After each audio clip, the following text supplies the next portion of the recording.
Ladies and gentlemen, welcome back to another episode of the Robbie Basel Show. Today's one's going to be a little bit different. We know we have the Euros final. The Copa America finals are both tomorrow. We preview it all. We missed Wimbledon because that's just what we do here. We know we miss dates and some of the bigger events. I'll preview what else is going on in the sporting world, but we are trying something again. You see, last week we had a video done with Kyle. He's here from the Sports Come First podcast. Great podcast. I'll leave the link to them in the description on Spotify. And we filmed Kyle's part. It was about 40 minutes. But you guys know the drill with how we do it with guests. Every time it happens, the Wi-Fi crashes. However, we did just fix the Wi-Fi. So GG's, we hopefully won't have that problem ever again. As I say that, watch it happen now. But we have a video to film. And we have basketball to talk about today because, yes, the U.S. beat Canada, but we're not going to talk about them shellacking Canada, even though they looked terrible in the first quarter. We have free agency to talk about because it happened literally 2 weeks ago. So let's just dive right into it. We have a ton of teams to talk about, a lot of moves.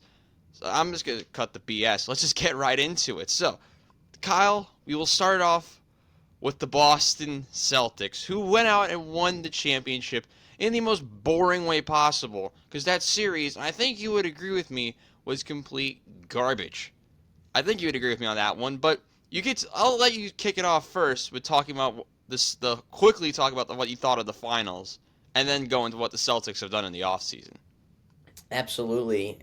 First of all, thank you for having me back on this show for a little, let's call it the retry here, but got a lot in store to talk about today. I love that you mentioned the uh, exhibition games to the Olympic Games that will begin in a couple weeks. Obviously, there'll be lots to talk about within the next month for the Olympics. I, for one, am beyond excited for this year's basketball in the Summer Olympics. I think it's going to be the best year of basketball Olympics we've had in quite some time. It's going to be one of the most anticipated events as it is right now. So I'm pumped for that. In terms of the Celtics, the Mavericks, the championship game that concluded a few weeks ago, the Celtics were kind of that team all year long where you really had a feeling that they may just climb their way to the top, especially with what happened in the Eastern Conference. Once we saw those other guys go down, like a Giannis and a Dame, and the Knicks being so injured as well, you really knew Boston was going to go their way to the finals. At first, I didn't think so, only because of the non-injuries yet, but because these injuries occurred in other places, it opened the door for Boston to win the championship. However, I am beyond impressed of what they were able to do to take care of the Dallas Mavericks, considering what a great playoff run they had, beating the Minnesota Timberwolves in 5 games, which I did not expect. So Boston did their job in terms of taking care of business and then winning it all in the finals. In terms of their offseason, they haven't been too active, more just bringing back some of the foundational pieces. They extended Jason Tatum to the big contract. I think it was the highest contract. It was Jaylen Brown. Now it's Jason Tatum. And they had a nice draft pick with Kalkbrenner at the end there. He played at Creighton. So that was a pretty solid draft pick. So the Celtics, they don't have to do that much. But they put themselves in a spot where they feel like they're the team to beat. Many others believe so. And with the Eastern Conference improving in other areas, which we will get to shortly, it gives the Celtics a bit of a scare. Yeah, I mean this Boston team. I talked about it during the finals run to the run to the finals, and then during the finals, they beat whoever was on the court. Injuries happen. Where's that run? Some could say it fluked because of all the injuries. Yeah, you can make that argument. Go right ahead. But the Celtics did what they had to do. They went out taking care of business. They beat whoever they had to beat. Yeah, the Pacers didn't have Tyrese. Yes, they started it off with Miami, who lost Butler. Then they played Cleveland, who lost Donovan Mitchell. Then they played Indiana. You're starting to see a trend, and you get why those outsiders are making that point Yeah, of, yes, this run might great be a point. little bit fluked. It's a great point. But they beat who they had to beat. They got the job done a little different sort of way because they had to beat the equivalent of an infirmary, but they went out and got the job done. And just like what you do when you win everything, you have to bring back your star players. Of course. Now, Jason Tatum started, I mean, the Jaylen Brown contract, I think, started a trend of overpaying players double their, double Yes. the value that they should be. Double their Because Jaylen value. Brown, Yes. now I like Jaylen Brown. He's a good dude. What is that contract? I'm still baffled by the whole thing. Like, what are we trying to do here? Hey, so you start with that, and I think that contract started this trend of overpaying everyone. Now, Jason Tatum, I am not fully against the Tatum contract. I'm not. I'm not. I thought y'all were going to expect me to come on here and rant that the Jason Tatum contract was terrible. But no, I am not going to be like those default guys on NBA on ESPN and say that the contract was it could be terrible because Jason Tatum's probably one of the best players on that team and was one of the main reasons that they even got to this stage. So I am not against Jason Tatum. I'm not against what the Celtics were trying to do. They did it right. They won a championship. They brought back some of their core. They didn't really need to do anything because they brought back their core. You don't need to change anything after you won a championship, unless people left, and no one really left. But let's head to their counterparts, the Dallas Mavericks, who got to the finals and got beaten like a drum other than in game 4. But or game 3 or whatever it was. And they went a little bit more of an interesting route. They signed Klay Thompson, which I still don't even 2 weeks after it happened, I still don't know how to feel about it, Kyle. It's a weird one, no? It's a very weird one, and I'm with you on this. Here's the thing with Clay, he's not as good as he used to be. However, neither are a lot of players from his time that are still prominent. He's not like them. He's not like Curry, who's still got it, who's still a top 5 player in basketball. Klay Thompson does not have that anymore to that extent. Yeah, he could still knock down some shots, but he was incredibly inconsistent last season. You also worry about some injuries. It's a fine signing. I have no problem with it. I just don't think it makes the Mavericks that much better. And I actually believe they'll be worse this season. Although, could I see them being just as good? Yeah, sure. They went to the finals. The Luka and Kyrie thing actually worked pretty well. They got to the finals. And inside, Gafford and PJ Washington and the rookie Lively, those guys are awesome. The Mavericks have a very nice team. They're assembled beautifully. They've got some depth. And you bring in Thompson, who's a veteran guy who can shoot the ball. They don't really have a sharpshooter like that. Even though Clay is not like that anymore, he's still that type of player, though. So I'm actually totally cool with what the Mavericks have done. They put themselves in a fine spot in the West. It's just unfortunate for them that some of these other teams in the Western Conference, like Minnesota, Oklahoma City, got quite better this offseason, who I believe will finish ahead of them. Yeah, like I said, I'm still a little bit puzzled because their only sharpshooter, I'll put this lightly, was the first 3 months of like it was like 80% of the regular season Tim Hardaway Jr. Yeah, and then he becomes irrelevant once spring hits. So they needed someone semi more reliable, and they go to Golden State. They're like, yeah, we'll take Klay Thompson. Sure, exactly. why not? So I'll put this in two different perspectives. For Dallas, it adds them some much needed scoring depth in a way that they don't usually really have.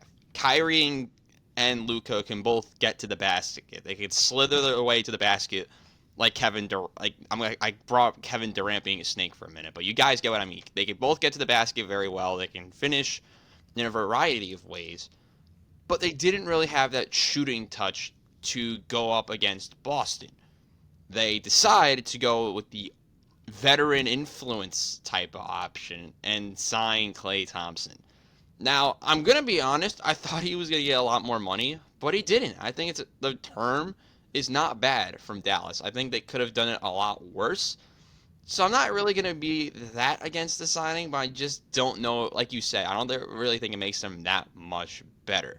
Does it add them something different? Yes, of course. That's what every free agent signing does. Yeah. But I just don't know if it'll be enough to rival the Minnesota Timberwolves, Oklahoma City, which we'll both get into in a bit, to get up there in the West. And I'll just bring this up as well. It ends an era of the Golden State teams that were led by the Splash Brothers, and it's an interesting convo as well because Curry and Clay were some of the prime reasons why the Warriors were in that mix for championships when they were going to war with the Cleveland Cavaliers. Yes, they had Kevin Durant and Draymond Green for a couple of those rings, Yep. but Curry and Clay were part of the reason why they were there. And to Yeah. see that Yeah.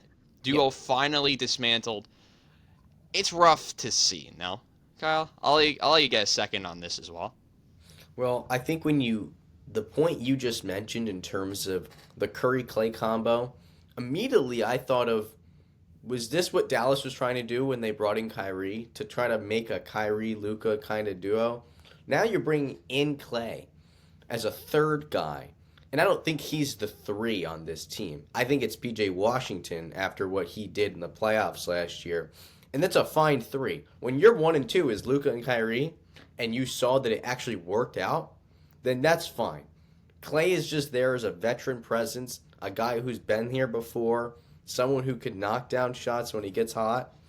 I think the Luka Kyrie thing ended up working in a different way than at least I thought it was going to, and for the better, which is why I do think Dallas has still put themselves in a good spot. Other than that, Robbie, they haven't really done much this offseason to take a big leap. But that's okay. They don't have to. There's not much else for them to do. But when you look at what's upcoming for this season, which, by the way, before you know it, it will be here. It is already mid-July. The Dallas Mavericks do not have a very long window in terms of who they have on their team right now. When you look at Kyrie and Klay Thompson, who are both in their starting lineup, those are two guys who are the back end of their careers. Sooner than later, they will be gone, and it will be back to Luka's team, which it still is, of course, but it will just be Luka and then some of those other young guys. And in this loaded Western Conference, like a Minnesota and an Oklahoma City, all of those guys on those starting lineups are really young, and we will be there for quite some time. Dallas has a lot of age, and that's okay, but at least they have plenty of youth for now. And do I believe that it's a win now for them? Well, of course it is. They were just in the finals last year. But I think the big question is, can they go back? There's parts of me that think they could decline, which it comes from the Klay Thompson signing. I just don't think he's the three option. I don't know what they view him as. I haven't spoken to the Dallas Mavericks GM in a little while, so I don't know what they view. I don't know what they view him as. So that's what I'm just curious about. But yeah, I mean, Dallas is still a great team. They went to the finals. They got Luka, who, after Luka defeated the Timberwolves, as a Timberwolves fan, I was just saying to the television, like, that's the best player in the league. He is the most talented guy in the league. I do now believe that it's still Giannis or Jokic, but this man Luka, when you have him, anything's possible, and I think Dallas is going to be fine. Well, let's jump into some of the bigger free agency signings from teams that didn't make the finals. One of the bigger acquisitions on the market was Paul George. You know, the Yeah. Clippers, they were falling out to Kingdom Come. Kawhi Leonard cannot stay off, cannot even get on the basketball court. And Russell Westbrook was something. I'll just put it at that. The big option for him was Philadelphia. There was the rumors of like Philadelphia, Orlando was for some reason in this mix, Yes. even though we knew Yes. that wasn't going to happen.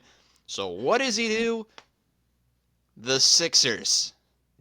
Okay, you know, listen, they have the guy who's trying to bait for every foul call, which has not worked. If you watch the Canada game, you saw what Joel Embiid was trying to do, and it failed miserably. I've we'll get into that eventually. But they also have Tyrese Maxey, who I believe was extended long term as well. And now they add in a third true scorer in Paul George. I love it. What do you think, Kyle?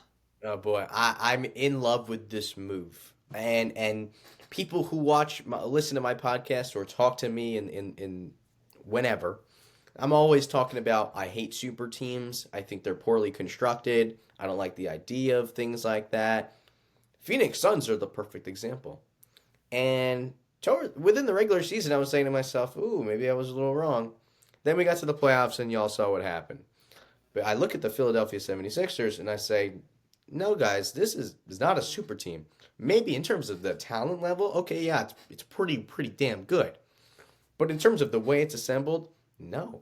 You got Tyrese Maxey at the one, who won Most Improved Player last year, who's so beyond good. He's one of the best players in basketball. He's going to average 27 a game. Maybe not that much with Paul George here now, but that's his potential. His ceiling is even higher than that. And then you got Paul George, who plays the three at the small forward position. He's a guy who can score from anywhere on the floor, and he adds a ton of defense to the team. And then down low, you got Joel Embiid. What I don't like is when you have a guy in Bradley Beal, Kevin Durant, and Devin Booker, who all play basically very similar positions. But when you have that spread out look of a team as an assembled look like the Sixers do, I love it. And what's really great about what Philly has done is that wasn't all of what they did. They also brought in Caleb Martin, who was extremely effective on Miami, comes from a great coach.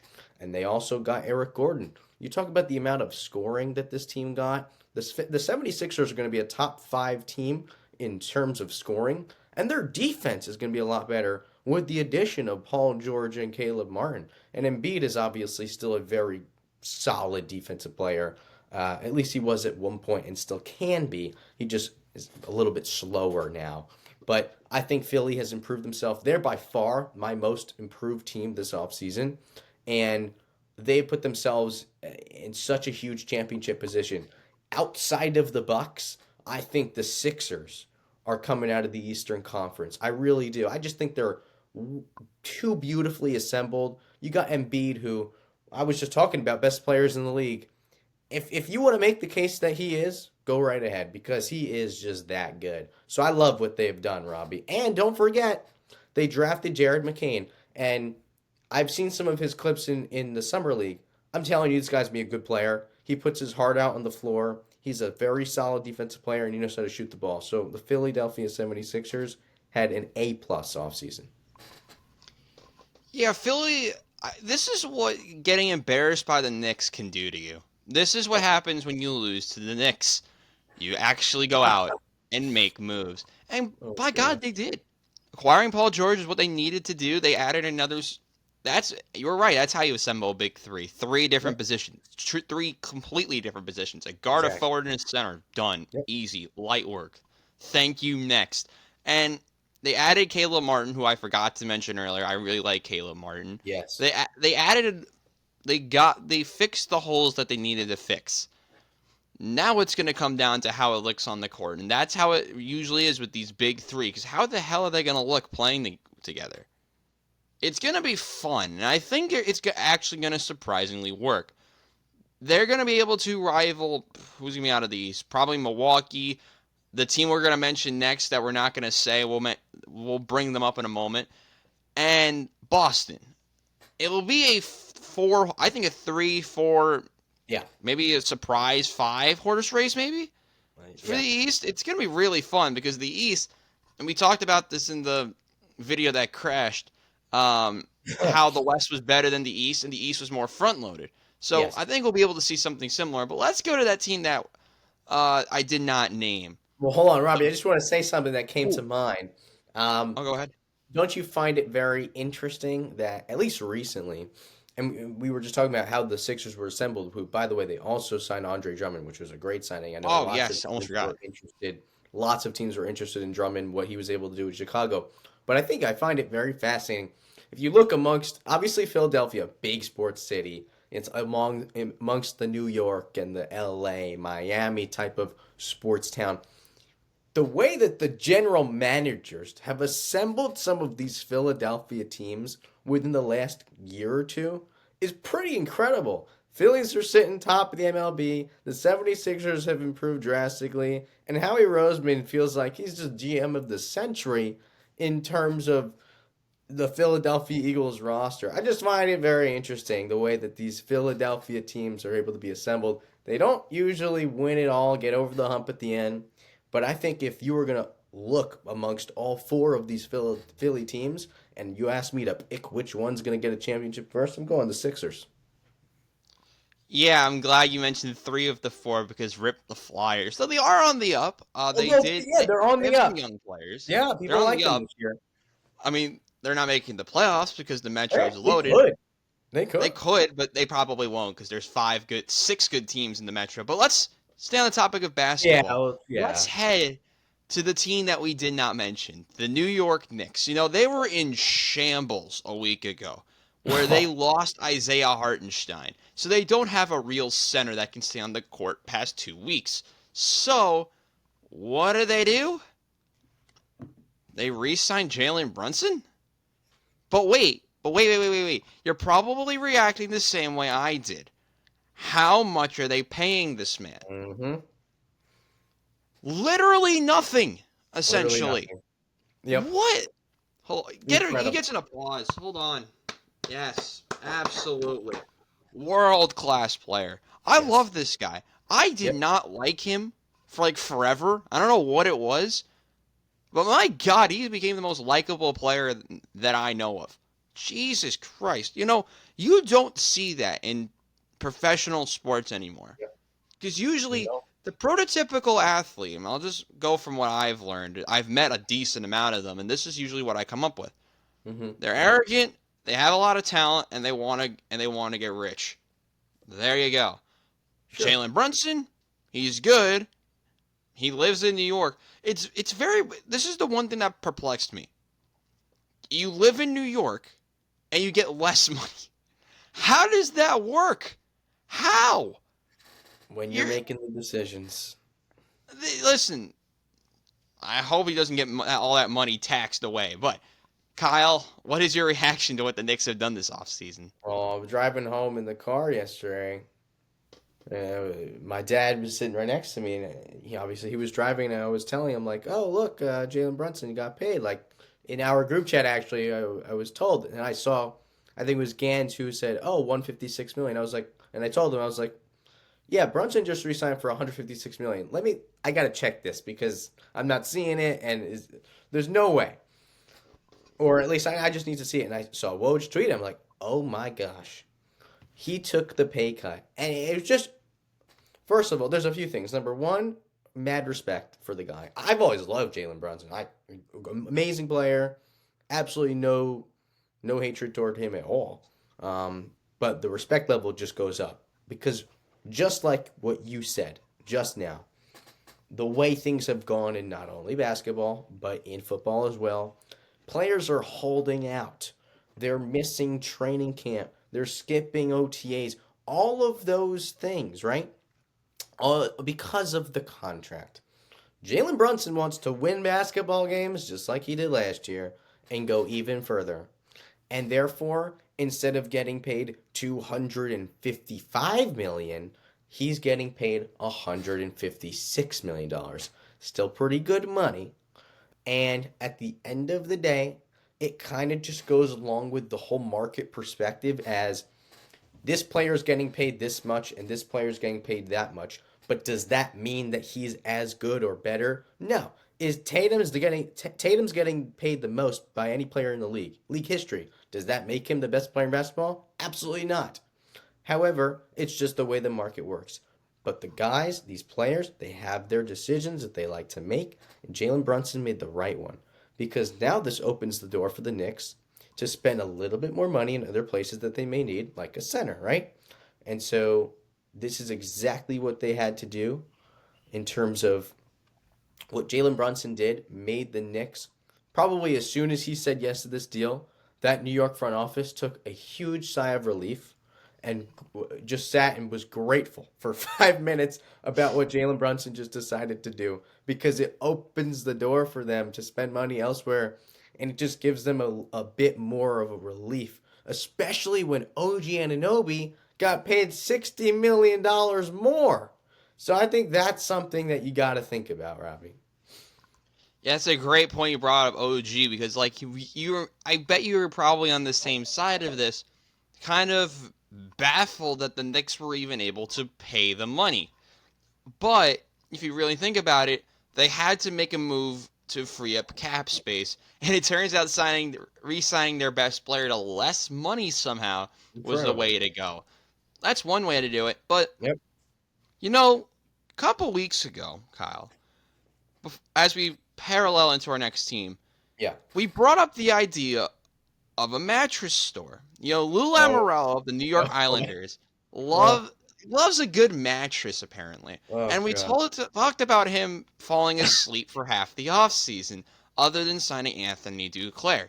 Oh my. Well, I think our friends in Milwaukee have bought us one of the mattresses from Lou's store because they have gone on and done absolutely nothing. Yeah.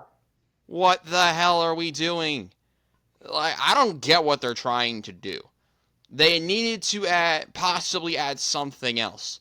Give me something different to make me feel like this team got better. Yeah. And what did they do? Literally nothing. I mean, they demand a first round pick for Brooke Lopez, or whatever Lopez it was. Yeah, bro. Sure. Go right ahead. Go right ahead in your desperation. Because we just got breaking news that we'll talk about much later with Wimbledon. But we'll talk about that when we talk about Wimbledon. We have a winner, but we'll talk about that later today. So, back to the topic at hand. They did nothing. And while I am perplexed that they did nothing, they still have two of the best players in the game. They have Chris Middleton. So they have three legitimate scorers. But you just feel like they needed to do something different, and it's just getting Yeah. annoying. Yeah. Do you think the same way about this? I do. In terms of what else that is simply depth. Where Milwaukee struggled last season, even when they were healthy, was a couple things. Number one, at first it was coaching. Then they took care of that. So that's kind of out the door now. That's kind of leveled out. But secondly, and more importantly, defense is where they struggled. And then after that, it was, I don't want to say a lack of scoring, but it just felt like some of these other teams where they had to just kind of take care of business. Like I remember they lost to Memphis like a couple times last year. It was just like, wow, you know. I feel like there were a couple of these. That was not the same Bucks team as I was used to seeing, and I think part of that is the lack of defense and the inconsistency. So those are two factors that go into what else to do this offseason. One of those solutions was to add more depth and maybe get some youth. When you look at this team, Robbie, it's veterans all over the place. In the NBA, you need to have youth to win. They may not be crazy experienced, but that doesn't matter. Giannis is older. He's still the best player in the league, but he's older. Lillard's a vet. Middleton the same. Brooke Lopez is quite old. And they brought in Torian Prince and Delon Wright, which are nice, low-key moves, but they're not going to change the course of your season. And so for that matter, you got to bring in some young depth.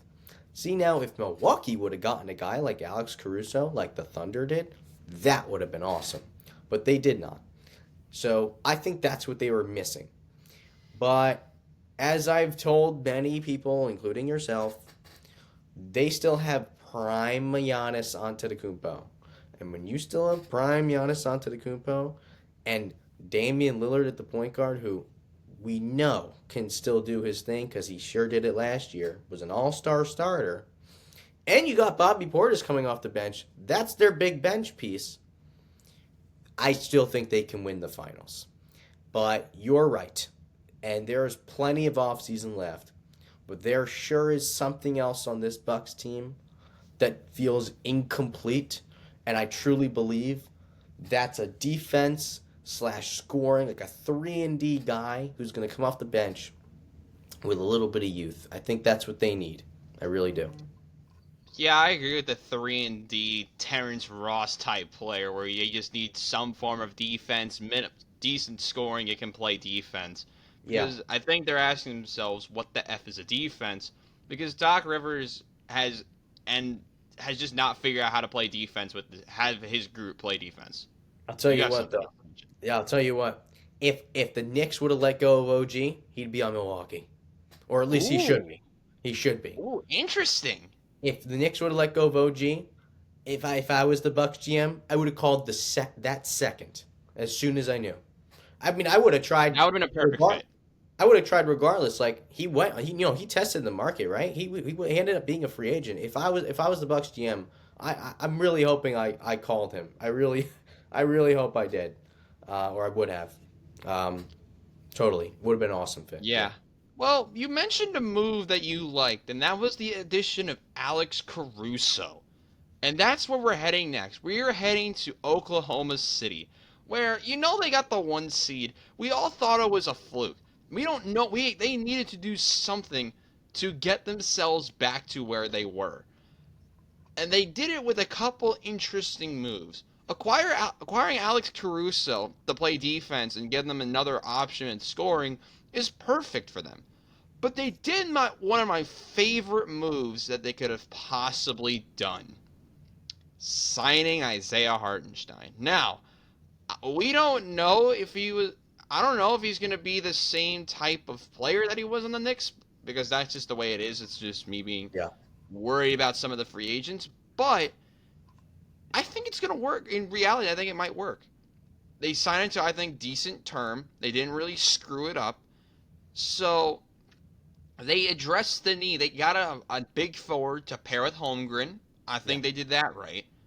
They added another guard to pair with Shea. Good. So they've done the things that I thought they needed to add, and then some, because I really like Alex Caruso and Isaiah Hartenstein adding to the addition to them to this team. They will be playing in a West that is more, I want to say balanced, but I don't even think that's the right term, because everyone can either be like up at the top or can completely collapse, but that you need to be on point. And I think with Oklahoma City not staying put, going out and making moves, I really think this helps them out. I think they'll be towards the top again next season. Well, I think it's a fabulous offseason for them as well. When you talk about, you know, offseason grades, I gave Philly an A plus. I'd give Oklahoma City an A as well, because what they did is all that they could have, really. There was nowhere else to make moves and try to maneuver, because what really showed out for Oklahoma City last year was their depth. Rookie Case and Wallace, Isaiah Joe, Lou Dort, Jalen Williams, the one not the starter, but all of those guys had primary and important roles and played very well. And then obviously their starting lineup was fantastic. Chet Holmgren was a rookie last year, and he caught so much attention. That's nuts. That's absolutely crazy. It's hard to believe, right? It really is. And so I know you like the Hartenstein move. A lot of people do. And I'm not going to look at the money, because we already talked about the way the market works. It's just weird. I don't love the move. I think it's a fine addition. I just don't think it's not going to do much. It's not going to increase your win total by much. I just don't believe it will. But it's a good counterpart to Chet when you don't have a lot of size. One of the things that Oklahoma City really struggled with last year and really hurt them in that Dallas series was the lack of size. Chet's a tall, skinny guy, but that's all they really had. They didn't really have a big physical guy. So I think the signing's awesome. I think the signing's great. I just don't know if that kind of player is going to increase your win total by that much. But that's the type of guy you need in terms of height and size. So I think it was smart. What Oklahoma City did was very smart. And then, of course, I mean, I mentioned the Caruso move. Whoever would have signed Alex Caruso would have won, because his scoring may be incredibly inconsistent. That's not what I look at. His defense is so good. I mean, when the Timberwolves play the Bulls last year, I'm petrified because of him. Anthony Edwards gets destroyed by him defensively. He's just that good. Oklahoma City is going to be so dangerous. They really are. So you're going to have to throw a lot at this team. Minnesota's going to be able to do that with the addition of Dillingham and Ant obviously being there. The way that they're able to move, their speed, they're going to be able to throw things at you defensively. But Oklahoma City has put together the most perfect rebuild. They kind of remind me, Robbie, of what the Rangers and the Texans have done in the last few years in terms of fast rebuilds, getting Ooh, yeah, themselves to a yeah. really far place quickly. I think Oklahoma City is in that discussion. That's an interesting comparison. I mean, you remember what the Thunder were trying to do? Acquire a million draft picks and Yeah. then build with the youth. And they really did that. So, and they traded picks to go out. They had like all that draft capital. They pretty much had the draft capital of like 5 teams combined Yeah. into one. Yeah. And then they did what they did, and now here they are. So they actually built themselves up really well. But we'll quickly, because this is taking way longer than we thought, stay on your Minnesota Timberwolves. Well, you can get. I'll give you a quick minute or so to talk about Minnesota because, listen, they're going to be towards the top again next year. What do you think they've done? Oh, what do you think of what they've done this offseason so far? Another team that actually did boost their win total by a few games because when you draft a guy, well, not even draft, trade for Rob Dillingham, who was my favorite player in the draft, regardless of the fact that he went to the Wolves. As soon as the Spurs were up, I was like, oh, they have to draft this guy. Could you imagine Dillingham, Wembanyama, Castle? Like, oh my gosh. And then 2 seconds later, they're like, Dillingham to Minnesota. I jumped out of my seat, freaking the heck out. That's exactly what they needed because Mike Conley is their vet guy. That's their big bet, and he's not going to be here much longer. This is probably his last season as the starter. So Dillingham is going to move right into that spot and fit beautifully with this team. There's a scenario where if he were to live up to his like superstar type of hype, then yeah, it could get complicated. But he's going to be really good regardless. And they also signed Joe Ingles, who's an excellent shooter, great vet. That's someone that I really wanted them to get. I think they really needed that sharpshooter, and that he's kind of like that. So just another team that made very, very few moves because there wasn't really much for them to do that really put themselves in that spot. Yes, I'm a Wolves fan, but they went to the conference final last year. They dethroned the Denver Nuggets, and they got better this year. And when I look at every team's roster, and I take into consideration last year, this year, all of the things you need to consider when you talk about best teams, championship, the Timberwolves, they're the best team in the league. They are. They're just. Interesting. I think, although it could be Denver. That's why it's either Denver or Minnesota, I believe, because Boston's great, like they are. But if you put Boston in the Western Conference, Robbie, I'm sorry, they're not surviving like They're the not. I agree Wolves with that. or the I actually do Nuggets agree with are. that. I just that's it. But that's where it gets wild, right? Because now the East is much better, which is something that you emphasized when we spoke for the first time about this. With yes, it's not very deep, but those top 4 or 5 teams are incredible, right? That's something to think about. Well, we're just gonna talk about a couple more moves, just as the moves itself, before we go to quickly talk about the NBA in-season tournament. We'll talk about 2 moves, and then we'll talk about one more team first. And the 2 moves we're gonna emphasize, one from the West and one from the East. We'll start with I'll talk about one of them before because it's an interesting one, and that is the move in the East with Franz Wagner's contract. Holy my God, what are they trying to do? Look, Orlando. I know you had to re-sign this man. What the hell is that contract? Well, he's a good player, But he's and not 5 years, 220 million worth dollar is good. I mean It's a weird one, right? Lamelo's getting paid that, but 260. I don't. Is he really worth? It's just the market's just Look, so hard to gauge now. it's a That's all it difference. is. I think it's a little bit different because the Charlotte Hornets are directionless, but Orlando they're trying to build something. Like they are really building something strong, and you have to re-sign like multiple other players, and that's I'm who you fine with pick. it. I'm fine with it. I have no problem with it. I get it with them trying to re-sign Wagner. I get it, but why that much? I I'm mean, in he's an impact shambles. player. I think this move is gonna be terrible.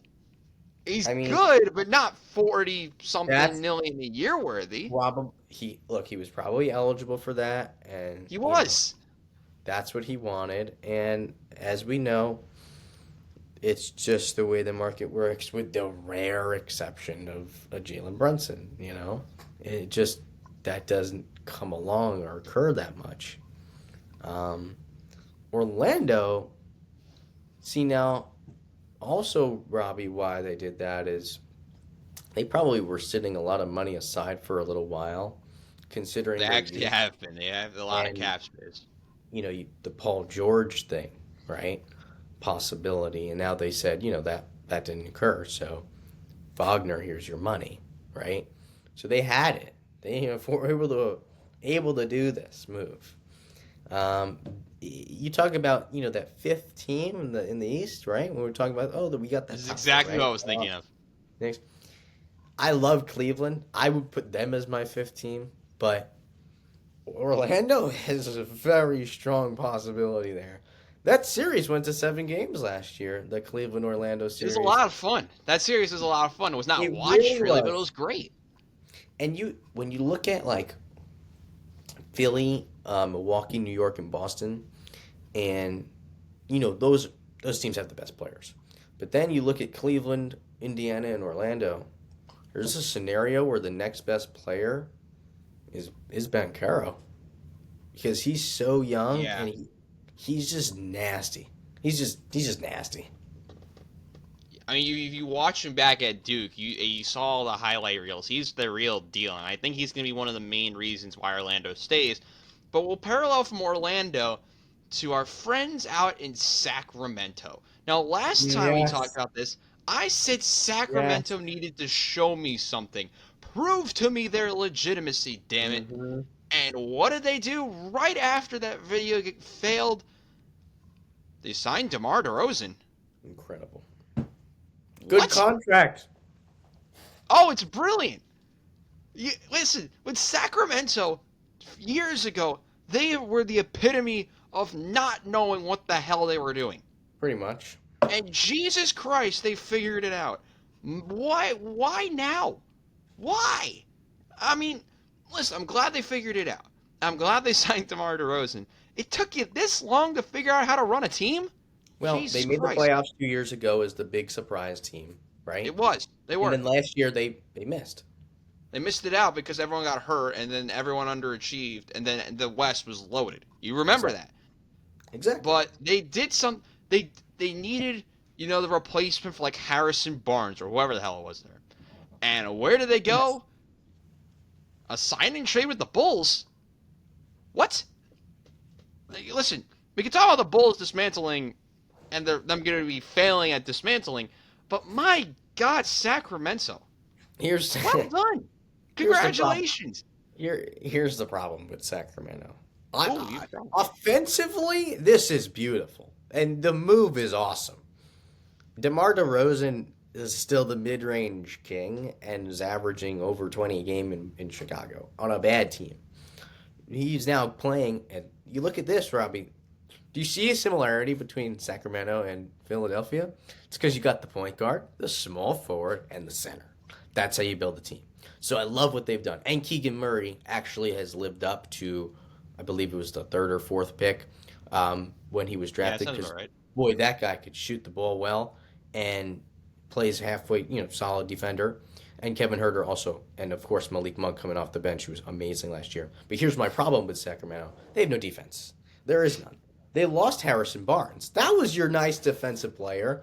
Long. Keegan Murray's still there, yeah. After that, not really. It's kind of a worry for them. Not that much. That was a big concern from them last year. and it's going to be again this year. But offensively, I do believe this is a playoff team. This team will make the playoffs. Oh, definitely. Now they are. 100%. Sabonis was awesome last year. Triple-double king. You got the mid-range king here, and De'Aaron Fox is just an amazing player, super clutch. I think they're a beautifully assembled team, but I don't see a lot of depth, and I don't see a lot of defense. Well, we'll talk about a team, our final team, before we talk about the in-season tournament, Mm-hmm. is the Los Angeles Lakers. Yeah, sure. They are weird, and they're a puzzle to me. Now, I like them drafting Dalton Connect. Did he get put in a blender last night? Defensively, absolutely. He looked terrible defensively last night in the summer league. He looked bad. Like, Yeah, he had, what was it? Who? It was Reed Reed Shepherd. Shepherd. Reed Shepherd. Oh, that was a nasty Brilliant one. work, sir. Brilliant work. Well, I wish we could talk about the Rockets, but we'd be here for 6 hours. So, and since we have to get this show moving, and we have 3 other topics today, Yeah. we have to keep this moving. But the Lakers, they're a weird one, no? Like, what do you think about them? Mm. Well, the Lakers had a fine offseason. Did they do a bunch of things? No, but they did enough. What I thought if I ran the NBA or I ran the Lakers, what I would have done was gotten rid of D'Angelo Russell, and I would have brought in another point guard, whether that was free agency or the draft. I love the draft they had. You bring in Dalton Connect, who, you know what, Summer League, that doesn't always matter. It doesn't. Jamar Chase was horrible. I know it's a completely different topic, but people were worried about Jamar Chase and his drops in training camp or whatever. And now look, you can struggle in the Summer League early stuff. It's okay. And it's still super early in it anyways. I think he's going to be a good player for them, but he's still not a top 2 or 3 option on that team. So don't look for him to get a bunch of touches. The thing about the Lakers is they know that they don't have that much to do, considering the competition level that they are against every year. And when I say that, what I mean is the last 2 seasons they got eliminated by the same team and in the same amount of games. But they lost those games by such a slim margin that at one point the Lakers had more points scored in total than the Nuggets did. And they ended up still getting swept. So they know they can compete. I know they can. They still have LeBron, AD, Rui Hachimura, and now you bring in Dalton Connect. And yeah, Bronny James is there as well. So the Lakers, it's hard because it's just right now it's hard to gauge. They're the team right now, Robbie, who when I look at standings, I'm trying to create power rankings, they're probably the one team where I'm clueless of where to put them. Because Exactly. their regular season may be 43 wins, and they'll get the 9 seed, right? And then they're going to have to win 2 play-in games, which I think they'll be able to do. But I'm just as clueless as you when it comes to where to put them right now. I don't know. There's so many different talking points that you can address that you address the one that I was going to bring up, which was like the power rankings. We don't know where to rank them. So I'm Yeah. going to go a different direction. So the one thing I was stunned by was now I personally was like 99% of GMs. And I was not liking the idea of drafting Bronny. I was on that train. I'll be honest. Okay. I wasn't impressed. I watched film. I did all the stuff like I did for the NFL. Don't worry about Right. it. Yeah. And I wasn't impressed. Okay. Do you know how much they're paying him? Yeah, it was like under 10 million, right? I don't even know. It's like he's like Wasn't the it like highest a paid 55th overall pick ever, or whatever it is. It's like yeah, is he paid like but a, it's still not a lot of money. but It's not. he's getting paid like more than like I thought it was like Like paid six more million than like bucks. I half the thought it G. was. I thought it was like $6 million or $8 million. I think he's getting paid $2 million a season. Now, yes, $2 million a season is like nothing. Well, he's gonna You end up guys, playing. he's going to end up playing because they don't have a lot of depth. True. That's like actually a That's the brilliant thing. He's point. going to actually play. When you look at That's this team, concerning. there's not a lot of guys. I mean, yeah, Austin Reeves is there, right? But he's going to come after him, right? There's not a lot of Maybe. guys at the guard position on this team. D'Angelo Russell. There you go. And he's D'Angelo your Russell. start, he's your starter point guard. But after that, Connect's more of like where did Connect play at Tennessee? I felt like he played guard, but I Connect feel like like a three because yeah, I feel like he played the Vescovi, forward. I think ran the two. I feel like he'd come after LeBron here. Because no, I think maybe Or they put like Rui. LeBron at the one and maybe like try to balance it out that LeBron can way. literally play anywhere. That's the funny part. LeBron, you can put him in Other than center, because we don't other play than center defense here. because of it. Because we don't play defense, but yeah, I mean, I just don't know. I mean, seeing how much some of the other guys in like the summer league are getting paid is like kind of like questions everything. But by the Sure. way, shout out to my boy Danish Jenkins. He's playing the summer league tonight. Watch the Oh game. yeah, We the might Iona stream. guy. Yeah, former Iona player making the summer league. We're gonna have another one next year, so have That's fun. awesome. That's We awesome. ride and die with Florida next year. But let's talk about the in-season tournament, and this is where this whole video can go to crap. We're Oh gonna my. share the screen, so GG's in the chat if we screw this up. Yes, it worked. I Oh, think. here we go. Yeah, it worked. So here are the groups. If you don't remember how this worked, welcome to the NBA in-season tournament, where absolutely anything can happen. It's like Sure. it's 6 groups of 5 teams. It's like the top group winners and one other team advances. I don't really remember. But here are the groups. Group A, it's the Timberwolves, the Clippers, the Kings, the Rockets, and the Blazers. Now, before I absolutely rip on everyone but the Timberwolves, why are they making the groups the way they did it? Like, this is how you do it, okay? I wish I had... Like, you take out a bowl, you put out a bowl, you make pots, so you separate the teams to make every group more interesting. But no, we just want to make one group loaded and every other group kind of go to crap. This Yep. is one of the groups that you're questioning everything. Well, This here's is the problem. Minnesota's. I didn't first. I just want to first of all say I didn't when I saw that these groups came out the other day. First of all, I didn't know they were actually coming out that day, and I also what I didn't know. I thought they just kept the same ones every year. I thought what was there last year was gonna be the same this year. So when I saw these groups, I was like, wait, what? But This is how this continue. stuff works. This is how this stuff works. Because I listen. hate it so much. I hate. You have no idea how much I hate this, and I'll get into that in a minute. But continue. Yes, well, we let Kyle rant on this group. Group A is the Timberwolves to lose. You have the duo of James Harden and Russell Westbrook and the Kawhi. Los Angeles Clippers, who are in shambles. We have Yeah. Sacramento, which we don't know how they're going to look. So we have 2 teams with no defense. We have the Rockets and Portland. Yeah. What a This is horrible Minnesota. group. What a Minnesota's start. gonna Minnesota should take care of that pretty easily. Shout out to the Rockets, who I think are going to finish in second in this group, by the way. They are a good But team. they're gonna get beaten up to hell and back by Minnesota. My question for the Timberwolves is: are you guys actually gonna like try? Like, I don't know how these teams are gonna It's a do regular this. season game. They better freaking try. There you They go. did last year. That's It true. I counts. mean, It's a regular season game. It only this is doesn't what makes count when you less get. sense because I thought you shorten the regular season and you make this something completely separate. But Me no, too. That's what I thought.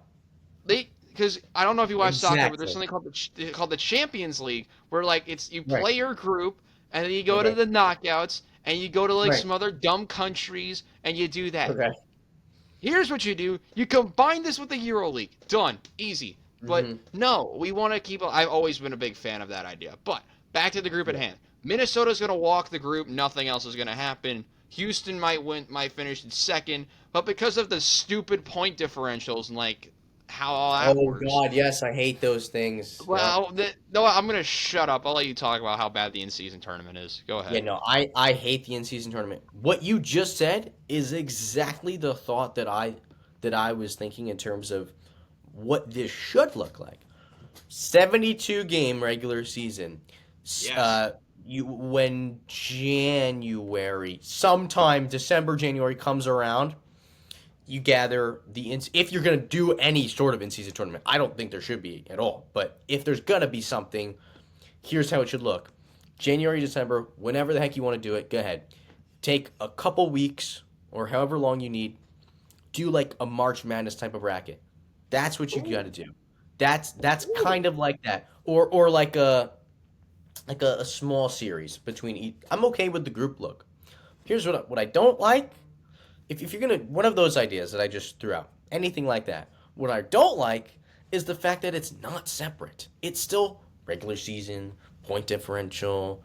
It's just too confusing. I understand, but it doesn't feel like it's a tournament. It feels like they're just games that are counting toward something else that's completely meaningless. I mean, for goodness sake, Robbie, they're hanging up a championship banner for the Lakers here because they won That's this season. pathetic. That's pathetic. I'd be okay with that. Like, fine, yeah, go ahead, hang it up. But make it a separate thing. Make this something more meaningful, more interesting. I mean, there's really no harm in losing the in-season tournament. It doesn't matter, right? I guess even if you were to do it the other way, it wouldn't matter, but it would be more entertaining. You would take 2 weeks off from the season, which it's a long season. These guys could use a couple weeks rest, and you have a tournament out of it. That's fine. I thought that was how it's going to be, and I would vouch for something like that. And of course, like you said, shorten the season. Every single sport out there, Robbie, season should be shortened except for football. Though that's even consideration being longer. I would vouch for that. But I think all the other sports, you got to shorten the season. Interesting. See, here's how I would have done it. So so continuing with the Champions League theme, how it works is that they play games in the middle of the week while the league plays at the end. I plays on the weekend. Yeah. So what I think they should do is do something kind of similar, where you designate like a Tuesday or a Wednesday or back to a Tuesday. I don't freaking know. But you get the idea, and you play the games then. You play one of the games a week for 5 weeks. You make it something separate on a Tuesday, damn it. Put it on a fucking Tuesday. And you do it like that. And then you put the knockouts also on a Tuesday. Make the middle of the week games more meaningful. I'm actually pretty sure that's what they do. I think they isolate. No, they do multiple games a week, I think, or whatever it is. Tuesdays and Fridays, I believe. Just do it on Tuesdays. Make it easy. You're saying just once a week? Yeah. It's like that's how. Because make it more. Because then you can focus on the regular season. You can play your games on the weekend. You shorten the season a little bit. Instead of playing on the Friday, you just play on the freaking Tuesday. Better than they have now. There you go. Make the Tuesday game more meaningful. And if you're not playing a game on Tuesday, then you get to play like whenever. I don't know. Just to come up with that idea. But back to this. I assume we're backing. What would be cool is if there was like an incentive for winning, not money, because that does nothing. That does nothing for fans. You pay your G League players. I don't know. Is it? No, if you win the in-season tournament, like you clinch a playoff spot, but you can't do that because what if that team ends up only winning 35 games? Exactly. And you also have like conference like standing, so it would just be cool in an imaginary world, but you obviously can't do it. Maybe like in the All-Star game, I think you would know this. Is there an incentive to win the All-Star game? Like, do you get like home court advantage in the finals? No. That's what the in-season tournament should be. There you go. Winning conference gets home court advantage in the NBA finals. Done. You know what? I think I may have I think I've heard that one before. That's good. That might be good. The All-Star game, that whole weekend, that's another reassembling thing that I've seen tons of wonderful ideas for. The one-on-one tournaments, like that's awesome. Like there's so much potential. If Adam Silver were to ever come across this video, please, Mr. Silver, change the All-Star weekend into something better. I promise you it'll be the best thing that happened. The NBA will become a superior sport if every February we get a 1v1 tournament between the best players in the league. Do you know how incredibly amazing that would be, Robbie? I mean, that would be awesome. You can't do that in the NFL. You can't do that in the NHL. You certainly can't do it in the MLB. But you sure can do it in the NBA. There you go. There's your solution. Done. Plain and simple. Well, since we're taking forever on the NBA, let's continue moving along. We give Group B with Oklahoma City, who have built their squad up to whatever the hell it's supposed to be. Yeah. the reigning, I can't say this with a straight face, reigning Cup champion Lakers, Phoenix, Yeah. Utah, and San Antonio. So you have a team that's rising in the future in San Antonio. You have a directionless Utah. Yeah. Whatever the LA Lakers are doing, Phoenix, who are in shambles, and Oklahoma City. Well, this is the Weird. Thunder's group to lose. Again, Phoenix, do something. Listen, this is the championship Phoenix could win. Think about it. They It might sure actually is. not. Yeah, they could be like the Lakers that win their own modified championship. Sure. There you go. Simple. That's their championship. There you go. This is I awesome. actually, I think any group that the Spurs fall in, look out. Any group. There you San go. Well, they're in Antonio. Group B, gang. They might get their butts kicked. They might only. Listen, know what would be fitting if they finish in third over the Lakers. They That'd be beat great. the Wemby dunking on LeBron. That'd be the most viral clip of the season. Done. Victor, he's going to be the best player in the league soon, very soon, and therefore, when you have the best guy, you're going to win games. And I think that the Spurs, you just keep your eye on, just monitor, because Well, I mentioned earlier this. I mean, I'll put it like this: we need some more insanity. Welcome to Group C: Denver, Dallas, New yeah, Orleans, Golden State, and Memphis. So here's what we that, have. Here is what is on the menu. You have Ja Morant yep, in one corner. You have Stephen Curry in another. Zion in the Pelicans. yep, Luka Doncic and Nikola Jokic. This ridiculous. is why this tournament sucks. Put these teams. Listen, we know the groups of death are real. Make it so the groups are more like this. Why do the other groups suck and then we just have this? Why? Why? Minnesota and Oklahoma City are going to walk their way into the party, and they're going to sit and wait for hours waiting for the winner of this chaotic Group C to occur. Because I Exactly. cannot tell you which team will come out of Group C. I mean, sure, yeah, I'll pick Denver because like they're the best team, but it's the regular season. Things happen, and so wait, Robbie, just quick question before I get into what I was about to say. How did these groups get made? It's like some random I stuff, don't right? even know. I really don't even know. Okay, well, if it's random, what I'm saying means nothing. But if they're actually made by people, then whoever made this completely forgot that Memphis was bad last year because they had no jaw. So if you think that the Grizzlies are the worst team in this group, you are wrong, my friend, because they're going to be very, very dangerous this season. I mean, the worst team in this group is Golden State, but they still have Steph Curry. So, you know, it's The that's possibilities chaotic. are endless. Yeah, like you're still okay. I mean, the team I like a lot in this group more is Dallas. I don't know why. I mean, Okay. because if you really think about it, I'm going to use some math here. The Dallas Mavericks have 2.5 good players. The Nuggets have two. 2.5 is greater than two. Therefore, the Dallas Mavericks are, I think, are the team Yeah. to win this group over Denver. I mean, Well, Jokic is Jokic. He's pretty good at basketball. wait, Jamal Murray.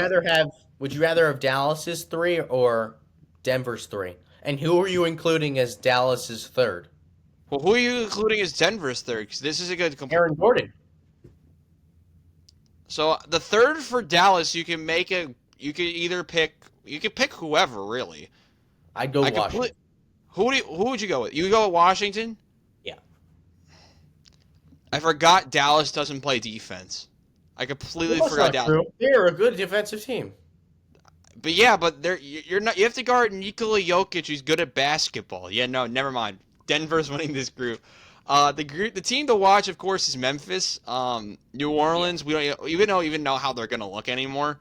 Uh, didn't they just acquire Dejounte? Like, is that right? They did. Yeah. So they actually got guards that can play basketball. So I'm And actually kind of defense. intrigued by them. Golden State are in shambles because I mean, not really, but they still have that Stephen Curry guy. So they're gonna cook up something. Dude, But I Steph Curry. listen. Anything is possible. But let's go to the Group A, which should be really the Atlantic Division, because we have multiple teams from this stupid division. Because that makes sense. We have three of them. New York, Orlando, Philadelphia, Brooklyn, and Charlotte. So the bottom two are basically getting kicked to the wayside. And then we have the Knicks, Orlando, and Philly. So we That's have good. Paul George. Here's how we're That's going to decipher this. We have Paul George, the team Paul George could have gone to, or the Knicks. yeah. So I don't know who to pick out of this. I mean, I I'll want to take pick Philly Philadelphia.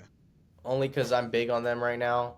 But between those three, It's it's going really to be going to be fun. between the Knicks and Philly, and anything from now on between Knicks and Sixers is going to be cinema, right? After what Well, happened I, last year. imagine it's the first game of the group stage, Knicks Sixers. I don't Oh, know what that would be such a stupid way to put it, but I think it would work.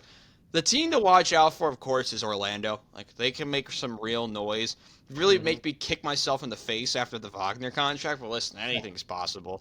I would say the two. If there is a group to possibly get two teams out of, it would be the Knicks and the Sixers. I'd say Sixers on top because they actually didn't screw up. Paul George is good at basketball. He plays defense. He's the piece the piece of resistance that the Craggle. I don't know what to say. I'm saying anymore that they were missing from last season. So I'm gonna go with the Sixers, the Knicks, then Orlando. Brooklyn and Charlotte can go beat up each other. So listen, if that game could end in a tie, that'd be the perfect way that's for that game to trash. go. I don't think That'd be awesome. Charlotte's not as bad, but they're They're bad. pretty bad. They're In bad. I love. comparison to the other three, they're pretty bad. Yes, I like This is Brent where it gets Miller. fun. Yeah. Welcome to the Central, which is basically this is a modified Central with three Central teams: Pretty much. Milwaukee, Indiana, Miami, Toronto, Detroit. Now, I'm not going to massacre Detroit. I can't because I think they may have some potential, Me too. and by some potential, I mean by actually winning a game in this. I Yeah. think their best bet would probably be Toronto because anything's possible with them in Toronto at Toronto's this point. horrible. God, they're horrible. Toronto's bad. Miami is something. The Pacers are probably going to be injured by week 3, and Yeah, but they're Milwaukee's good. walking this group. They're Yeah. good, but they're going to get Milwaukee wins. Yeah. Milwaukee's Milwaukee. They're going to walk the group. Bye bye everyone else. I think the less said about this group, the better. And this is where the fun could really happen. If you're from someone from like the nation's capital, Atlanta, Georgia, or Chicago, this should be really interesting because the bottom 3 are all in shambles. We have Trey Young. Here's how it is. We have the team with the first pick, the team with the second pick, and Zach LaVine. Yeah. Well, so we have Yeah. two teams that are a mess, a third team that's a mess, and Cleveland. What's cool though is that the Hawks and Wizards are in the same group. Therefore, they're That's going to true. play each other. And between Rusache, the first pick, and Sar, the second pick, they'll go head to head. That's always cool to see. That's true. That's a great point. Actually, I completely forgot they both had really some actual good players. So We in this in-season tournament, might be the one time this year the Wizards get some ratings. That's in terms true. Of, in terms of True. in terms of like must watch, because obviously they're not that good, but I do want to give props to them in terms of their draft pick and where they could be headed. But when you said the Hawks were in shambles, I don't I don't I They're don't think kind of they're in shambles. directionless. They're They have directionless. directionless is not a bad word, but they have Trey Young. They just had the first overall pick who can pan out, and I like a lot of their depth pieces, but I think if you see us in terms of getting back to the in-season tournament, you see a similarity here between Group C. Well, maybe not, because I'd say Group A is definitely the best, right? In the Eastern Yeah. Conference, Group would A you is the say? best. Group C is the worst by far. No, Group B is the No, worst. I would Group B say. is the worst. Yeah, 'cause I forgot Yeah. Cleveland's here. I forgot You got the Cleveland's gonna be. Celtics. You got the Celtics in Group C. And I mean Cleveland, I guess. I Cleveland's mean, good. Yeah, Cleveland's really good. I think the East is so predictable of who the top 4 are gonna be. 'Cause I think 4 teams make So it to the knockout predictable. stage. Yeah, I would say it's the Knicks, the Sixers, the Celtics, and who else is in? Oh, Milwaukee. Sure. Well, It's so this is predictable. great. Yeah, this is a great image when you look at all these groups and you look at one conference and the other. You look at the West, and you're like, oh my gosh, this team can win. This team can win. This team can win. And then you have the Group Jazz. C in the West is like the greatest thing of all time. Hey, it's an all-star team as a group. It's awesome. So, Kyle, I know we've been here for over an hour, which is like absurd, but that's just what happens when you have two guys who love to talk Go sports finish the together. rest of So, your show. Yeah. yeah, Kyle, if you want to give any shout outs, this is your time, my friend. Well, I don't have any special shout outs, but I just want to thank you, of course, for having me back. Just to be on a podcast right now, to let any viewer know that when I'm sure Robbie will drop my link in the chat or I whatever, will. but my podcast will get started up probably as soon as I get back to school. Once I get adjusted, made the official transfer to LSU, so I'll be recording from a different location come August, September, and so on. But of course, Robbie, thank you so much. And Of course. yeah, So, Kyle, you can now leave the call. It was a pleasure having you will on, me my friend. leaving ruin anything like last time? No, it will not ruin everything because the Wi-Fi won't go to crap this time. Okay. I'll say that now. Well, Goodbye, my friend. enjoy the rest. Goodbye, Robbie. Thank you. Kyle's great, and I know we talked forever, so let's just jump right into the next topic. We're not going to lollygag because we have the Euros final to talk about. So let's jump right into it. So Tuesday night was a spectacle among itself, and we have our friends from Spain. Now, Spain are, this is in the Euros. We had the semifinals. It was Spain against France, and we also, apologies, we had Spain against France and England against the Netherlands. We literally have colonialism on the pitch. Now, the big talking point was with Spain, they have all the quality. They have all of the great players, and they're the most talented team in the tournament left. They've been in an incredible form. They just beat Germany, and they're playing a team that hasn't scored from open play yet. How is it going to go? Well, chat, I could say this. Oh my God, did Spain show up in this match? What a day for Spain. They go on after beating Georgia. They beat Germany, and then because of Lamine Yamal, they won. Spain to the final. And we literally had a chance to recreate the 2010 World Cup final with Spain and the Netherlands. Quickly about this match. Lamine Yamal is amazing. I think he might have just turned 17 because I think they had like a birthday thing for him recently. But a kid who's a teenager, younger than me, is arguably one of the best players in the world right now. He's going to win Young Player of the Euros. If he doesn't win Young Player of the Euros, I have nothing to say. I don't know what to tell you. But oh my God, is Lamine Yamal legit? Wow, wow, wow. This tournament's been amazing. And we had Spain versus France. The match was balanced. France scored a goal from open play, which deserves an applause among itself. But wow, what a disappointment from France. One goal from open play by your own team? Yikes.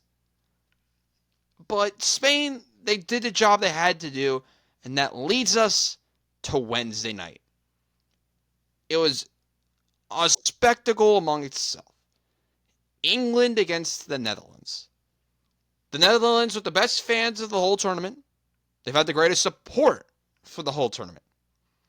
They are playing against England, who have arguably the best players, some of the best players in the world. Bellingham, Kane, Saka, Foden. Just to name a couple of them. And now they're going to play in a Euros semifinal, trying to go to back-to-back Euros finals against the Netherlands, who have just as much quality as them. And what happens? Well, let's talk about the game first, because I would show highlights, but this video would be 2 hours long. We had an early goal by Xavi Simons, who's rumored to possibly be going out on loan again, which that's another conversation. We'll talk about that next week with more transfer news. But wow, off the jump, you were worried for England. But Gareth Southgate made a right tactical change. Are you sure we're in 2024? Oh yeah, hell yeah we are. Because the tactical change saved the whole tournament for them. They brought on Cole Palmer and they brought on Ollie Watkins. England grabbed their equalizer early in the second half. It's 1-1. But then, one of the substitutes, a player from Aston Villa, Ollie Watkins, in the 90th minute, with a goal to send England, who, if you look at the bracket for how weird this gets, and how uncomfortable this tournament is, a team that struggled with Slovakia and Slovenia in this tournament, have beaten the Netherlands to advance to the final on a 90th minute winner. Heroics is the theme for this England team, and that's what's gotten them into this miraculous final. Oh, by the way, because oh my God, this final will be great. The Olympiastadion in Berlin will be rocking. Sunday afternoon, on possibly the greatest day for soccer this year, at least in the summer, this will be the first match of the day. Spain, England, two titans of the game rivaling each other on the war field, on the battlefield, really, of the Olympiastadion. Spain, who have had not that much controversy, have been dominant, unbeaten. They have won pretty much every game, and they've been unrivaled in their might. They go up against England, the controversial team. A team that struggled with Slovenia. They struggle with Denmark. They've only won two matches, I think, in regulation in the whole tournament, which is absurd. Rivaling their might with trying to go toe-to-toe with Spain. Oh, what a final this will be. A final that I believe Spain will win, but I expect the English to be right in there the whole time. I'm going to say Spain wins this final by a score of 2-1. It will be incredible. It will rival the might of possibly some of the greatest matches we've ever seen. But England losing in a final is too fitting. And I think the storyline would probably be fitting for that match to end the way it would, with Spain falling in the final. Spain winning the final, my apologies. Spain winning in the final against England. I have that score ending 2-1. But there was another tournament that set up their finals, and we'll quickly talk about them. And that was in the Copa America. And if you remember in the Copa America, I'll go back to this screen. The stories were simple. A rematch of match number 1. Argentina and Canada battling it out at MetLife. And on the other side, two rivals in their own might, Colombia and Uruguay. The most controversial headline of possibly of the whole tournament now, by the way. And condom bowls and shambles. But let's talk about that now. We will start with Argentina, who finally saw Messi put a ball in the back of the net. Argentina wins 2-0 again in East Rutherford. A match that was mostly dominated by Argentina in front of over 80,000 fans, whatever the number was. What a day it was to be rooting for Argentina. They did everything right. Canada got outmatched, but it's not without them trying. They were the farthest CONCACAF team this year in the Copa America, and they deserve all of the credit. Jesse Marsch, well done, sir. You've earned a lot of respect from a lot of CONCACAF's respect. You've done a lot of things right in an honorable tournament. But unfortunately, you'll be kicked to the wayside to the third place game. And Argentina, rather predictably, has made the final, doing a lot that they should have, which is go out there and win key matches, go out there and make some big-time plays. And they deserve to be here. But who will they be facing? The unbeaten boys of Colombia. A set-piece goal early, I believe right before the end of the first half. Colombia grabs their goal. Uruguay were able to build up chances, but just could not put one in the back of the net. And Colombia, out of nowhere, to some at least, have gone over 28 games unbeaten and will now battle for a Copa America title on Sunday night. But I don't think that was the biggest storyline, was the 1-0 victory. It was the unfortunate actions afterwards. You see, after the match, Uruguay, what I believe happened was there was a scuffle in the crowds between like Colombian fans and like Uruguay families, I think is what of the players. I mean, Darwin Nunez went into the battlefield in the stands, which I give a lot of credit to Darwin Nunez because he went out there, he recognized the situation, he got up and tried to and got in the scuffle, which to defend his family, which is honorable in itself. But CONMEBOL in this whole tournament has been an absolute shambles. From referee controversies to poor fields, which is partially due to CONCACAF's fault, to after the post-game nonsense. There was fights on the field. This tournament's been a disaster. It's been somewhat fun to watch. The matches, some of them at least, have been fun to watch.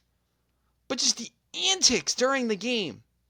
I don't even think antics is the right word for this. Some of the stuff have gone on to referees being poor, to VAR being kind of useless. It's been terrible. And the icing on the cake was the fight at the end of the match in this other semifinal. It was terrible to see something like that happen on a football pitch. Or really in the stands. That's the worst thing you could see in a tournament was something like that. And I feel horrible that it happened. But Argentina and Colombia will now go toe-to-toe in a final. A final that has really the two best teams in the whole tournament in Argentina and Colombia. And I'll be very intrigued to see how that one plays out. That match will be at the Hard Rock Stadium.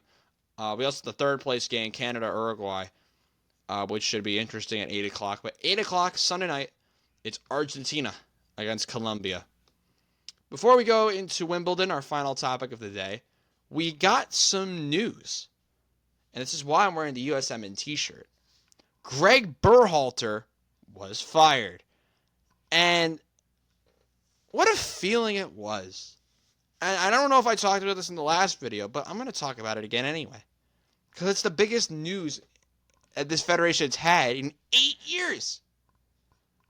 Greg Berhalter getting fired. What a story among itself. A manager that at some points people were astonished by how good his team looked at times. But then, him underestimating opponents like Trinidad, Honduras, Panama, Costa Rica. Panama again. Panama was his kryptonite. Panama and Costa Rica were his kryptonite, especially in road games. But struggles against El Salvador. Like, just small stuff like this really got you fed up if you're a fan of this team. If you've watched this national team I've been watching this national team since as an active fan for 10 years now. It's World Cup 2014, I've watched this almost every USMNT match. With Greg Berhalter, they've been a mess. And he got his well-deserved axe. And I spoke about it a couple weeks ago, or like a week ago now, actually, only a week ago, where Matt Crocker said we are going to, I think it was Matt Crocker who said like we're going to undergo possible changes. And changes they made, they really did help them out. Really helped them out. Because at the end of the day, that change did come. And it was the form of Berhalter being sacked. Now, who would possibly replace this manager of theirs? The options were endless. And the first person they reached out to was Jurgen Klopp? The U.S. trying to make positive strides? Are we sure about this? Well, I'll try to load up some of the possible names now on my phone. But yeah, Jurgen Klopp did reject any possibilities of going to the USMNT, which is pretty unfortunate because that would have been a lot of fun. But some of the interesting options that I think would work for this team, I would love to see Thierry Henry coach this team. I'll be dead honest here. I mean, Thierry Henry would be excellent, I think. Former MLS player, so he has that with him. He's one of the greatest footballers of all time and he's coaching, I believe, one of the French youth national teams. I think giving him a shot with the USMNT, I think would be really, really interesting. I don't think he would take it, but I think that'd be an interesting hire. Steve Scirondola was another one people liked with LAFC. Uh, I mean, he's a back-to-back MLS Cup Finals appearance with LAFC. But he's only been coaching for 3 years. That's the big worry if they're gonna rush him into the something like that. People are linking Garrett Southgate. I don't understand the reason with that one. Um, my favorite one was Wilfred Nancy of the Columbus Crew. I love the style he plays. I think he'd be able to really fit well. It would fit well with what the U.S. is trying to do with the players they have. I think Wilfred Nancy would be a very interested one.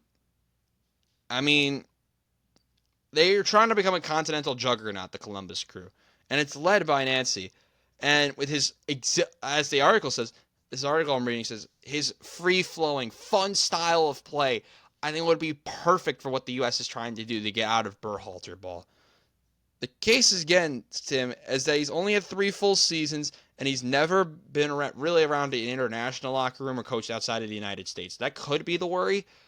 But if you're trying to go for a hot prospect here as a coaching hire, I think Wilfred Nancy would be the perfect option. But the U.S. making positive strides is the perfect thing you want to be hearing after that terrible Copa America. On to our final topic tonight, and that is tennis. And we are heading towards the end of the championships, Wimbledon.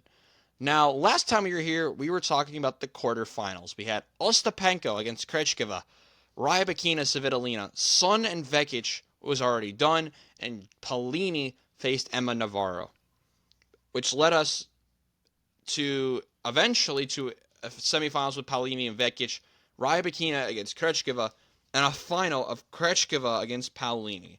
And the final ended during the show, and that it was Krejcikova, of all people, winning the championships. Now, of all people, because I think I had her possibly getting upset earlier on. Let's talk about her path to a championship. So let's try to find Krejcikova. This is where it's going to get interesting. Krejcikova was right here. She opened it up by beating Kudermetova. She beat Voltnitz. Then she beat Mannarino. And then in the fourth round, we can find Krejcikova again. She beat Danielle Collins. Then beat Ostapenko. Beat Rybakina, which I did not expect to happen. And then goes on to face Paolini in a final and goes on to win. Krejcikova wins the championships out of the ladies' draw. Unbelievable. She was so good. I watched the match with Rybakina. She outclassed Rybakina. I did not expect that to happen. Because Rybakina, I said it, Rybakina was my favorite to win the tournament. And she comes out here and outclasses Rybakina in the last 2 sets. She was more dominant than Rybakina.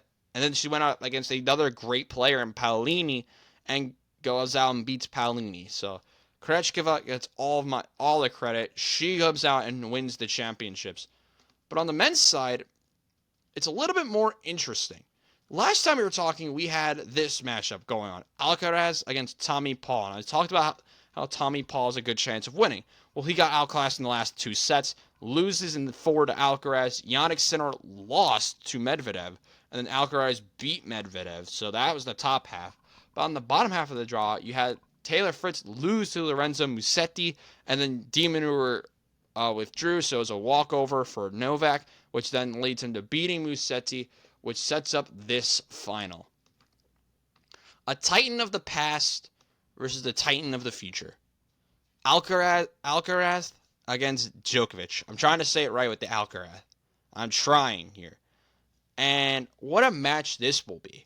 I think this is a 5-set thriller. I think this will go back and forth. I like Alcaraz's more youth and speed to beat the experience of Novak Djokovic. I know I'm not going to talk long about this match because of how long this show has taken, but I'm going to go with Alcaraz over Novak Djokovic. It's just too simple of a match here for me. I think Alcaraz's talent, the speed, the durability of Alcaraz will beat the less stable, not even less stable, that's not even the right word, the older, the more fragile, I'll put it that way. Novak Djokovic, who just had a surgery recently as well. So I think Alcaraz wins a awesome Wimbledon, a tournament that's been back and forth, many different emotions this tournament. You saw the retirement of Andy Murray. You saw upsets galore. It's been an awesome tournament that ends tomorrow. A final that I believe will be in the morning. I'll try and find the time for the final for you guys. I don't know if it lists it there. But the championships Wimbledon, the final on the men's singles side will be at 9 a.m. tomorrow Eastern time, and hopefully you guys enjoy it. If you like what you guys saw with Kyle earlier, his links will be down in the description. Of course, my other links will be down in the description as well. As that is the end of today's episode of the Robbie Basel Show. Like I said, if you like what you see, hit the like button, would be greatly appreciated. And hit the subscribe button, also be greatly appreciated. We're trying to get on the road to 50 subscribers. So if you guys like what you see, hit the subscribe button down below, as well as the like button, would be appreciated. And make sure to check out the links as well. Enjoy the rest of your weekend. I'm Robbie Basel saying so long. I'll see you guys next week. Goodbye, everyone.